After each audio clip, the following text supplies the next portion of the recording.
Hello my dear students, आज हम आपके लेके आए हैं साइंस की क्लास में एक नया टॉपिक। आपके कोर्स के अकॉर्डिंग हम आज बात करेंगे।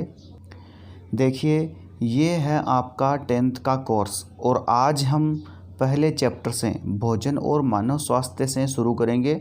तो बने रहिए हमारे साथ। चलिए देखते हैं पहला लेसन, चैप्टर 1 पार्ट फर्स्ट। देखिए दोस्तों, पहला जो लेसन आपके वो है संतुलित भोजन से रिलेटेड, मतलब भोजन और मानव स्वास्थ्य। तो देखिए, संतुलित भोजन किसे कहते हैं? वह भोजन जिसमें सभी पोषक तत्व जैसे कि कार्बोहाइड्रेट, प्रोटीन, वसा, विटामिन, जल व खनिज लवण उचित मात्रा में पाए जाते हैं, संतुलित भोजन कहलाता है। जैसा कि आपको चित्र में दिखाया गया है, तो आप इसको देख सकते हैं। ये संतुलित भोजन की एक थाली बनाई गई है। अब देखिए, इसके पोषक तत्व कौन कौन से होते हैं। मुख्य रूप से पोषक तत्व 7 प्रकार के होते हैं, जिसमें से पहला है कार्बोहाइड्रेट, दूसरा प्रोटीन, तीसरा वसा, चौथा विटामिन, पांचवा जल, छठा खनिज लवण और सातवां आहार रेशे। ये है मुख्य रूप से इसके पोषक तत्व संतुलित भोजन के। अब देखिए, बात करते हैं कुपोषण क्या होता है। लंबे समय तक जब भोजन में किसी एक या अधिक तत्व की कमी हो तो उसे कुपोषण कहते हैं। मतलब शरीर में इन तत्वों में से किसी भी एक की कमी लंबे समय से चलती आ रही हो तो वो कुपोषण कहलाता है। अब हम बात करेंगे पोषक तत्व की कमी से होने वाले रोग। जैसे कि देखिए, पहला पोषक तत्व है अपने पास कार्बोहाइड्रेट। कार्बोहाइड्रेट की कमी से होने वाला रोग है ऊर्जा में कमी होना। शरीर की ऊर्जा में कमी आ जाती है इसकी वजह से, इसकी कमी से। लक्षण है कार्य क्षमता में कमी होना, मतलब कार्य करने की जो अपनी क्षमता होती है वो थोड़ी कमज़ोर हो जाती है। इसके जो स्रोत होते हैं कार्बोहाइड्रेट के, वो मुख्य रूप से सभी प्रकार के अनाज इसमें आते हैं। सभी प्रकार के अनाज जो है वो कार्बोहाइड्रेट में आते हैं, इसलिए इसकी कमी से ऊर्जा में कमी आ जाती है अपने शरीर में। चलिए बात करते हैं अगला पोषक तत्व। अगला पोषक तत्व है अपने पास प्रोटीन।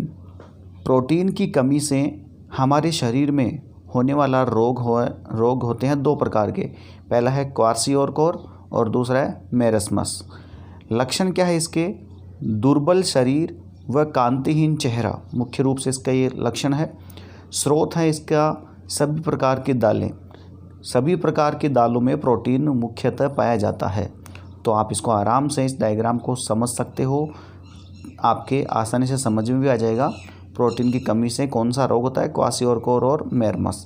लक्षण क्या है? दुर्बल शरीर व कांतिहीन चेहरा, और सभी प्रकार के दालें इसके मुख्य स्रोत है। अगला तत्व देखते हैं दोस्तों। अगला तत्व है वसा। वसा की कमी से होने वाला रोग है ऊर्जा में कमी।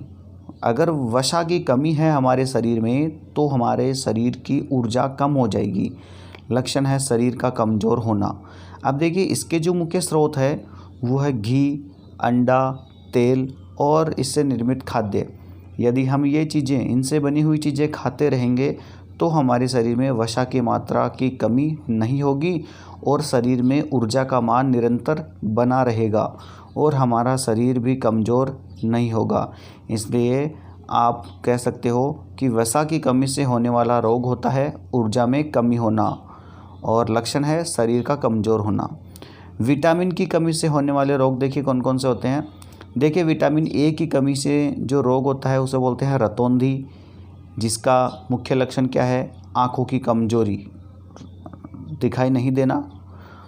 विटामिन बी की कमी से होने वाला रोग बेरी, इसमें भी कमज़ोरी हो जाती है शरीर में।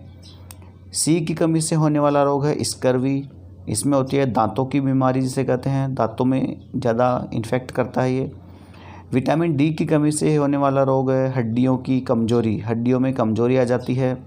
और विटामिन ई की कमी से होने वाला रोग है नपुंसकता, जनन क्षमता में कमी होना। और विटामिन के की कमी से होने वाला रोग जो होता है वो है थक्का नहीं बनना, और इसका मुख्य लक्षण क्या है? अत्यधिक रक्त स्राव होना। मतलब अगर हमारे शरीर पे कहीं पे भी चोट आ जाए तो वो जल्दी से ठीक नहीं हो पाती है और पूरा रक्त हमारे शरीर से बह जाता है। ये विटामिन के की कमी से ऐसा होता है। एक बार वापस देख सकते हो आप। विटामिन ए की कमी से रतौंधी रोग होता है, जिसमें हमें आँखों से स्पष्ट दिखाई नहीं देता है। बेरी जो रोग है वो विटामिन बी की कमी से होता है, जिसमें शरीर में कमजोरी आ जाती है। बार बार हृदय धड़कन का कमज़ोर होना, बढ़ना, कम होना, ऐसा निरंतर चलता रहता है। और विटामिन सी की कमी से स्कर्वी, दांतों की जो बीमारी होती है या शरीर पर चकत्ते बन जाते हैं। डी की कमी से रिकेट्स, हड्डियां कमज़ोर होना।